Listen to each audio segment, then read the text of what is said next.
ഇപ്പോൾ ഇവിടെ ദേ 5:25 സമയം. ജോലി കഴിഞ്ഞ് ഇറങ്ങി വന്നതാണ്. ഇതാണ് എൻ്റെ കിച്ചണിൻ്റെ അവസ്ഥ. പിന്നെ അതൊക്കെ ഒന്ന് ക്ലീൻ ചെയ്യണം. ആദ്യമേ തന്നെ ഒരു ചായ ഇട്ട് കുടിച്ചിട്ട് ഇനി ബാക്കി കാര്യങ്ങളൊന്ന് വിചാരിച്ചിട്ടാണ് ഇങ്ങനെ ഇരിക്കുന്നത്. കണ്ട, ഭയങ്കര സ്നോ ആണ് ഇവിടെ. നമുക്ക് സ്നോ ബ്ലിസേർഡാണ്. അപ്പോൾ എന്താ പറയുക, ഇന്നലെ പകൽ തുടങ്ങിയ സ്നോ ആണ്. ഇനിയിപ്പോൾ അത് വ്യാഴാഴ്ച വരെ ഉണ്ടെന്ന് തോന്നുന്നു. ഇന്ന് ആക്ച്വലി ട്യൂസ്ഡേ ആണ്. അപ്പം തേഴ്സ്ഡേ വരെ ഉണ്ട്. അപ്പം ഒരുപാട് സ്നോ, നമ്മുടെ ബാക്ക് യാർഡിലൊക്കെ ഫുള്ള് സ്നോ ആണ്. നല്ല തണുപ്പുണ്ട്. അതുകൊണ്ടാണ് ഈ ചെറിയ ജാക്കറ്റ് ഇട്ടിരിക്കുന്നത്. അകത്ത് ഹീറ്റർ ഉണ്ടെങ്കിൽ പോലും നമുക്ക് തണുപ്പാണ്. അപ്പോൾ അതുകൊണ്ട് ഞാൻ ഇനിയിപ്പോൾ അതൊക്കെ ഒന്ന് ചൂടാകാൻ വേണ്ടി ആദ്യം ചായ ഇട്ടതിന് ശേഷം പിന്നെ ബാക്കി ഈ ക്ലീനിങ് എല്ലാം ചെയ്യണം. അപ്പോൾ നിങ്ങളും കൂടെ പോരെ എൻ്റെ കൂടെ. അപ്പോൾ ഇന്നത്തെ ഒരു ഈവനിങ് റുട്ടീനാണെന്ന് പറഞ്ഞല്ലോ. അപ്പോൾ ഇന്നൊരു സ്നോ ഡേ ആയിരുന്നു. സ്കൂളുണ്ടായിരുന്നില്ല. പക്ഷേ നമ്മൾ വീട്ടിൽ നിന്ന് ജോലി ചെയ്യുന്നതുകൊണ്ട് നമുക്ക് മാറ്റമൊന്നുമില്ല. നിങ്ങൾക്ക് ഈ സ്നോ കണ്ട് ഇപ്പം മടുത്തിട്ടുണ്ടാവും അല്ലേ? ഞങ്ങൾക്കും അതുപോലെ തന്നെ ഭയങ്കര തണുപ്പാണ്. അപ്പം ഞാനൊരു പോയി ചായ ഇട്ടു. അതും കുറച്ച് കാരമൽ പോപ്കോണുമാണ് ഞാനിപ്പോൾ കഴിച്ചുകൊണ്ടിരിക്കുന്നത്. സാധാരണഗതിയിൽ ഇപ്പോൾ ജോഷുവിനെ പോയി പിക്കപ്പ് ചെയ്യുകയും ഡ്രോപ്പ് ഓഫ് ചെയ്യുകയൊക്കെ ചെയ്യേണ്ട അതാണ് വൈകുന്നേരം. പക്ഷേ ഇന്നിപ്പോൾ ഞാൻ പറഞ്ഞില്ലേ, സ്നോ കാരണം കുട്ടികൾക്ക് സ്കൂളുണ്ടായിരുന്നില്ല. അപ്പോൾ അതുകൊണ്ട് അവനവിടെ പിറ്റേ ദിവസത്തേക്കുള്ള എന്നാലും ഒരു ഹോംവർക്കൊക്കെ കൊടുത്തിട്ടുണ്ടായിരുന്നു. അപ്പോൾ അത് ചെയ്തുകൊണ്ടിരിക്കുകയാണ്. ഇവിടെ പൊതുവേ ചായ കുടിക്കുന്നൊരു ശീലമില്ല. പിന്നെ ഇന്ന് ഭയങ്കര തണുപ്പായിരുന്നതുകൊണ്ട് ചായ വേണമെന്ന് വെച്ചപ്പോൾ ആർക്കും വേണ്ട. അപ്പോൾ ഞാൻ മാത്രം കുടിച്ചു. അപ്പോൾ ആദ്യമേ തന്നെ ചെയ്യുന്നത് നമ്മുടെ ഡിഷ് വാഷറെല്ലാം എംപ്റ്റി ചെയ്യുവാണ്. എന്നിട്ട് കുറേ പാത്രങ്ങൾ ഇനി കഴുകാനുണ്ടല്ലോ. എന്നിട്ട് വേണമല്ലോ ബാക്കിയെല്ലാം കഴുകി വയ്ക്കാൻ വേണ്ടിയിട്ട്. കാരണം വലിയ പാത്രങ്ങളൊക്കെ നമ്മൾ ഈ ചോറും അങ്ങനെ കരിയൊക്കെ വെക്കുന്ന പാത്രങ്ങളൊക്കെ നമുക്ക് കഴുകിയിട്ടുണ്ടെങ്കിൽ ഞാൻ ഡിഷ് വാഷറിനകത്താണത് ഡ്രെയിൻ ചെയ്യാൻ വേണ്ടി വെക്കുന്നത്. അപ്പോൾ അങ്ങനെ ഡിഷ് വാഷറിലെ പാത്രങ്ങളെല്ലാം ഒതുക്കിയതിന് ശേഷം ഞാൻ പാത്രങ്ങളൊക്കെ കഴുകാൻ തുടങ്ങി. ഉച്ചയ്ക്ക് പലരും പല ടൈമിലാണല്ലോ ഇറങ്ങി വന്ന് കഴിക്കണത്. എനിക്ക് മിക്കവാറും 12:30 to 1 o'clock ഒക്കെ മീറ്റിംഗ് ഉണ്ടാവും. അപ്പോൾ അവിടെ ഒരു പനീനി മേക്കർ ഇരിക്കുന്നുണ്ടായിരുന്നില്ലേ, അത് ജോഷ് ഉച്ചയ്ക്ക് സാൻഡ്വിച്ച് ഉണ്ടാക്കിയതാണ്. അവന് ചോറൊന്നും വേണ്ട വീട്ടിൽ നിൽക്കുവാണെങ്കിൽ തന്നെ. അപ്പോൾ അതുകൊണ്ട് അവൻ തന്നെ പനീനി ഉണ്ടാക്കി കഴിച്ചതാണത്. പിന്നെ ഹസ്ബൻഡ് മിക്കവാറും ചപ്പാത്തിയൊക്കെയാണ് കഴിക്കാറ്. പിന്നെ ചോറ് ബാക്കി ഉണ്ടെന്നുണ്ടെങ്കിൽ ഞാൻ കഴിക്കും. അപ്പോൾ അങ്ങനെ എല്ലാവരുടെയും പാത്രങ്ങളൊക്കെ അതിൽ തന്നെ ഇട്ടിട്ടാണ് കയറിപ്പോണേ. കഴുകാനൊന്നും അന്നേരം നേരം ഉണ്ടാവാറില്ല. അപ്പം ഞാൻ അതെല്ലാം കഴുകി വെച്ചു. അപ്പം ഇത് ഞാൻ ചെയ്തുകൊണ്ടിരിക്കുന്നതിനിടയ്ക്ക് ജോഷ് ഉച്ചയ്ക്ക് പറഞ്ഞിട്ടുണ്ടായിരുന്നു കുറച്ച് വാണ്ടൺ റാപ്പേഴ്സ് നമ്മുടെ ഫ്രീസറിൽ ഇരിപ്പുണ്ട്. ചൈന കടയിൽ പോയപ്പോൾ മേടിച്ചതാണ്. അപ്പോൾ അത് ഒന്ന് ഉണ്ടാക്കി കൊടുക്കണമെന്ന് പറഞ്ഞിട്ടുണ്ടായിരുന്നു. അപ്പോൾ അതിന് 2 ചിക്കൻ ബ്രസ്റ്റ് ഞാൻ എടുത്ത് തോ ചെയ്യാൻ വേണ്ടി വെച്ചിട്ടുണ്ട്. അപ്പോൾ അതൊന്ന് തോ ചെയ്ത് വരണ നേരം കൊണ്ട് ഞാൻ ചപ്പാത്തി ഉണ്ടാക്കാമെന്ന് വിചാരിച്ചു. ദിവസവും മിക്കവാറും ചപ്പാത്തി ഉണ്ടാക്കും. എല്ലാ ദിവസവും ചപ്പാത്തി ഉണ്ടാക്കും. പിന്നെ വല്ലപ്പോഴും വേറെ എന്തെങ്കിലും ഉണ്ടാക്കണം, ലൈക്ക് ഇപ്പം നമ്മൾ പാസ്റ്റ അങ്ങനെ എന്തെങ്കിലുമൊക്കെ ഉണ്ടാക്കണ ദിവസം മാത്രമേ ചപ്പാത്തി ഉണ്ടാക്കാതിരിക്കുള്ളൂ. അപ്പോൾ എനിക്ക് കൈയുടെ റിസ്റ്റിന് കുറച്ച് പ്രോബ്ലം ഉള്ളതുകൊണ്ട് ഞാൻ എപ്പോഴും ഈ കിച്ചൺ എയ്ഡിൻ്റെ മിക്സറിനകത്തിട്ടിട്ടാണ് നമ്മൾ ഈ ചപ്പാത്തി മാവ് കുഴയ്ക്കണത്. ഇത് ഞാനിവിടെ വന്ന കാലം മുതൽ ഇങ്ങനെ തന്നെയാണ്. ഞാൻ ഈ കിച്ചൺ എയ്ഡിൻ്റെ മെഷീൻ വാങ്ങിച്ചിട്ട് ഇപ്പോൾ 20 വർഷത്തോളമായി. ഇതുവരെ കുഴപ്പമൊന്നുമില്ല. അപ്പം ഞാൻ അതിലിട്ടിട്ടാണ് ചപ്പാത്തി കുഴയ്ക്കുകയാണ് കേട്ടോ. അപ്പോൾ ഞങ്ങൾക്ക് ആവശ്യമുള്ള, അതായത് രാത്രിയിലത്തേക്ക് എടുത്തതിന് ശേഷം പിറ്റേ ദിവസം ഉച്ചയ്ക്കും കൂടി കഴിക്കത്തക്ക രീതിയിലാണ് ഞാൻ ചപ്പാത്തി ഉണ്ടാക്കാറുള്ളത്. അപ്പോൾ മാവ് നന്നായിട്ട് കുഴഞ്ഞ് വന്നിട്ടുണ്ട്. നല്ല പരുവാണ്. അപ്പോൾ നമ്മൾ ആദ്യം കുറച്ച് ഉപ്പും എണ്ണയും ചേർത്തിട്ട് ഞാൻ വെക്കും. എന്നിട്ട് കുറേശ്ശെ വെള്ളം ഒഴിച്ച് കൊടുത്തിട്ട് നന്നായിട്ട് കുഴച്ചെടുക്കും. പൊട്ടും കൂടിപ്പോത്തൊന്നുമില്ല. നല്ല പെർഫെക്റ്റായിട്ട് കുഴച്ച് നമുക്ക് കിട്ടും. ചപ്പാത്തി അപ്പോൾ പരത്തുവാണ്. അപ്പോൾ വീട്ടിലുണ്ടാക്കുന്ന ചപ്പാത്തിയാണ് ഞങ്ങൾക്ക് എല്ലാവർക്കും പൊതുവേ ഇഷ്ടം, വാങ്ങണേക്കായി കൂടുതൽ.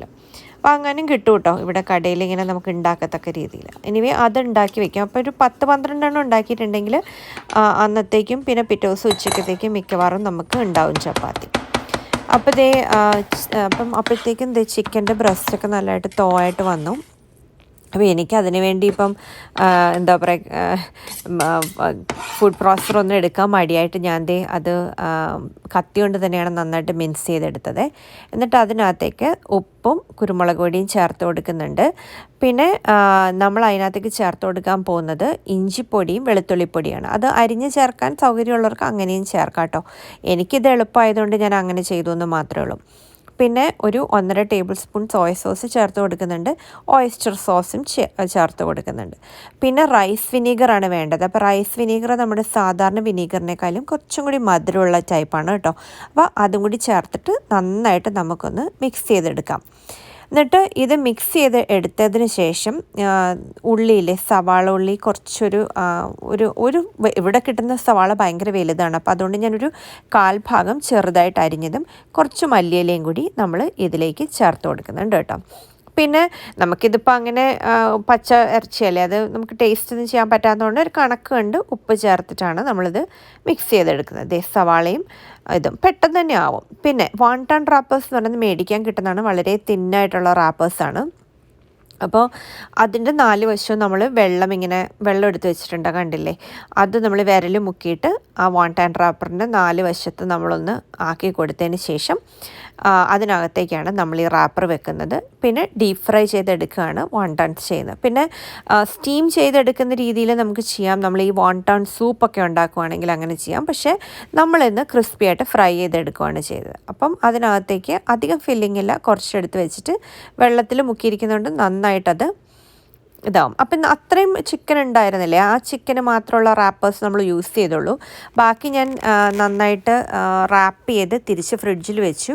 ഒരു 1-1.5 ആഴ്ചയൊക്കെ നന്നായിട്ട് ഇരിക്കും. പിന്നെ അതിൻ്റെ ഇടയ്ക്ക് നമുക്ക് ഒന്നും കൂടി ഉണ്ടാക്കി അതങ്ങ് തീർക്കണം, അല്ലെങ്കിൽ അത് പെട്ടെന്ന് അങ്ങ് ഡ്രൈ ആയി പോകും. ഈ പേസ്ട്രി റാപ്പറൊക്കെ നമുക്കുള്ളതുപോലെ തന്നെ. അപ്പോൾ വോണ്ടോൺസ് എല്ലാം അവനും കൂടെ വന്ന് എന്നെ ഹെൽപ്പ് ചെയ്തു. ഞാൻ അത് പുള്ളിക്കാരനാണല്ലോ ഇതിനോട് വേണമെന്ന് പറഞ്ഞിരുന്നത്. അപ്പം ഞാൻ ഹെൽപ്പ് ചെയ്യാൻ വിളിച്ചപ്പോൾ അങ്ങനെ വന്ന് ഹെൽപ്പ് ചെയ്ത് തന്നു. അപ്പം ഞാൻ അതെല്ലാം ഒന്ന് ഫ്രൈ ചെയ്തെടുക്കാൻ വേണ്ടി പോവാണ്. ഡീപ്പ് ഫ്രൈ ചെയ്യുവാണ് എണ്ണയ്ക്കകത്ത് കേട്ടോ. അപ്പോൾ ഞാനതൊക്കെ നന്നായിട്ടൊന്ന് ഡീപ്പ് ഫ്രൈ ചെയ്തെടുത്തു. അപ്പോൾ അവൻ അതും പിന്നെ അതുപോലെ കുറച്ച് നൂഡിൽസ് ഉണ്ടാക്കിയിട്ടുണ്ടായിരുന്നു. അപ്പോൾ അതും കൂടി ആണ് അവൻ ഡിന്നറിന് വേണ്ടി കഴിച്ചത്. ഞാൻ ചപ്പാത്തിയാണ്, അതിൻ്റെ കൂടെ ഒരു സാലഡ് ഉണ്ടായിരുന്നു. പിന്നെ അതുപോലെ തന്നെ ഞാൻ മിക്കവാറും എല്ലാ കറികൾക്കുള്ള കാര്യങ്ങളെല്ലാം ഞാൻ നേരത്തെ തന്നെ പ്രെപ്പ് ചെയ്ത് വെക്കും. അപ്പോൾ ചിക്കൻ കറി ഇതൊരു തിങ്കളാഴ്ച ആയിരുന്നു. അപ്പോൾ ഞായറാഴ്ച ഉണ്ടാക്കിയ ചിക്കൻ കറി കുറച്ച് ബാക്കി ഉണ്ടായിരുന്നു. അപ്പോൾ അതാണ് ഞങ്ങൾ അന്ന് ഡിന്നറിന് കഴിച്ചത്. അപ്പോൾ ഞാൻ കടല അങ്ങനെയൊക്കെയുള്ള കറികൾക്കുള്ള സാധനങ്ങളൊക്കെ നേരത്തെ തന്നെ വീക്കെൻഡിൽ നന്നായിട്ട് വേവിച്ച് ഫ്രിഡ്ജിലും ഫ്രീസറിലൊക്കെ ആയിട്ട് വെക്കും. അപ്പോൾ എനിക്ക് കുറച്ചും കൂടി ജോലി കഴിഞ്ഞ് വരുമ്പോൾ എളുപ്പമുണ്ട്. അപ്പം ഞാൻ ഡിന്നർ കഴിക്കുവാണ്. ചപ്പാത്തിയും ചിക്കനും പിന്നെ അതുപോലെ വാണ്ടാണും ഒക്കെ ആയിട്ട് അവിടെ നിന്ന് ഡിന്നർ കഴിക്കുവാണ്. അപ്പം അതിൻ്റെ ഇടയ്ക്ക് പോയിട്ട് കുളിച്ചിട്ടൊക്കെ വന്നു, ഈ പണിയെല്ലാം കഴിഞ്ഞിട്ട്. അപ്പോൾ ഇനിയിപ്പോൾ കിച്ചണൊക്കെ ഒന്ന് ക്ലീൻ ചെയ്തിട്ട് കിടക്കാൻ പോണതിന് മുമ്പ് സാധാരണ പാത്രങ്ങളെല്ലാം കഴുകി എല്ലാം മാറ്റി വെച്ചു. അതിനുശേഷം സിങ്ക് എല്ലാം നന്നായിട്ട് കഴുകി. എപ്പോഴും സിങ്ക് നന്നായിട്ട് നല്ല ക്ലീനായിട്ട് ആയിക്കഴിഞ്ഞ് കഴിയുമ്പോൾ ഒരു സന്തോഷമാണ്. എല്ലാ പണിയും കഴിഞ്ഞു എന്നുള്ളൊരു ഫീലിംഗാണ് ആക്ച്വലി സിങ്ക് നല്ല വെട്ടിത്തിളങ്ങുമ്പോൾ. അപ്പം അങ്ങനെ സിങ്ക് കഴുകലൊക്കെയാണ് ഏറ്റവും അവസാനം. നമ്മൾ എല്ലാ പാത്രങ്ങളെല്ലാം കഴുകി കഴിഞ്ഞിട്ട് എല്ലാവരും അങ്ങനെയാണല്ലോ സാധാരണ, ആ ഒരു ജോലി അതാണ് ഏറ്റവും അവസാനത്തെ ജോലി എന്ന് വേണമെങ്കിൽ നമുക്ക് പറയാമല്ലേ. അപ്പം ഞാൻ അത് കഴിഞ്ഞിട്ട് അവിടെ എല്ലാം വെള്ളമൊക്കെ വീണിട്ടുണ്ടായിരുന്നല്ലോ, അപ്പോൾ അതൊക്കെ നന്നായിട്ടൊന്ന് തുടച്ചിടുവാണ്. പിന്നെ അതുപോലെ തന്നെ നമ്മൾ ഈ സോപ്പ് ഉപയോഗിച്ച് എൻ്റെ ട്രേ ഒക്കെ ഉണ്ടല്ലോ അതുമൊക്കെ ഒന്ന് റിൻസ് ചെയ്ത്, അതുപോലെ തന്നെ എനിക്ക് 2 സ്ക്രബ്ബേഴ്സ് ഉണ്ട്, പാത്രം കഴുകാനൊന്നും പിന്നെ അതുപോലെ സിങ്കൊക്കെ കഴുകാനൊന്നും. അപ്പോൾ അതെല്ലാം ഒന്ന് റിൻസ് ചെയ്ത് ക്ലീനാക്കി വെക്കുകയാണ് പതിവ്. അപ്പം എല്ലാവരും പറയത്തില്ലേ ഇവിടെ ഈ നമ്മുടെ സ്ക്രബ്ബറിനകത്തൊക്കെയാണ് ഏറ്റവും കൂടുതൽ ബാക്ടീരിയ ഒക്കെ ഇരിക്കുക. അപ്പോൾ അതുകൊണ്ട് ഞാൻ വളരെ ഓഫ്റ്റനായിട്ട് അതൊക്കെ മാറ്റി ക്ലീൻ ചെയ്യുന്ന ഒരു കൂട്ടത്തിലാണ് പൊതുവേ. പിന്നെ ഈ പറഞ്ഞ പോലെ സിങ്ക് കഴുകുന്നതൊക്കെ പെട്ടെന്ന് കൂടുതൽ അഴുക്കാവുമെന്ന് എനിക്ക് തോന്നുന്നുണ്ട്. അപ്പോൾ അത് ഞാനൊരു 1-1.5 ആഴ്ച അല്ലെങ്കിൽ 2 ആഴ്ച കൂടുതൽ ഉപയോഗിക്കാറില്ല. അപ്പോൾ അതെല്ലാം നന്നായിട്ടൊന്ന് തുടച്ചിട്ട് കഴിയുമ്പം അവിടെ എല്ലാം ക്ലീൻ ആയല്ലോ. എന്നിട്ട് വീണ്ടും നമ്മൾ അതെല്ലാം എടുത്തു വെച്ചു. പിന്നെ ഞാൻ അതുപോലെ തന്നെ ഗാർബേജ് ഡിസ്പോസലിനകത്ത് ഒരു 2-3 ദിവസം കൂടുമ്പോൾ ഗാർബേജ് ഡിസ്പോസൽ ക്ലീനർ എന്ന് പറഞ്ഞാൽ ഇങ്ങനെ ഒരു ക്യാപ്സൂൾ വാങ്ങാൻ കിട്ടും. അമേരിക്കയിലുള്ള ആരെങ്കിലും എന്നെ കാണുന്നുണ്ടെന്നുണ്ടെങ്കിൽ ഞാൻ ഗ്രോവ് കൊലാബറേറ്റർ എന്ന് പറഞ്ഞ ഇതെന്നാണ് വാങ്ങിച്ചത്. ഓൺലൈനിൽ കൂടെ ഓർഡർ ചെയ്താണ്. നല്ലൊരു എഫക്റ്റീവ് പ്രോഡക്റ്റായിട്ടാണ് എനിക്ക് തോന്നുന്നത്. കുറച്ച് നല്ല ചൂടുവെള്ളം റൺ ചെയ്തിട്ട് അതിട്ടതിന് ശേഷം നമ്മൾ ഗാർബേജ് ഒന്ന് മെഷീൻ ഓൺ ചെയ്ത് അത് റിൻസ് ചെയ്തിട്ടുണ്ടെങ്കിൽ നല്ല ക്ലീനായിട്ട് വരും.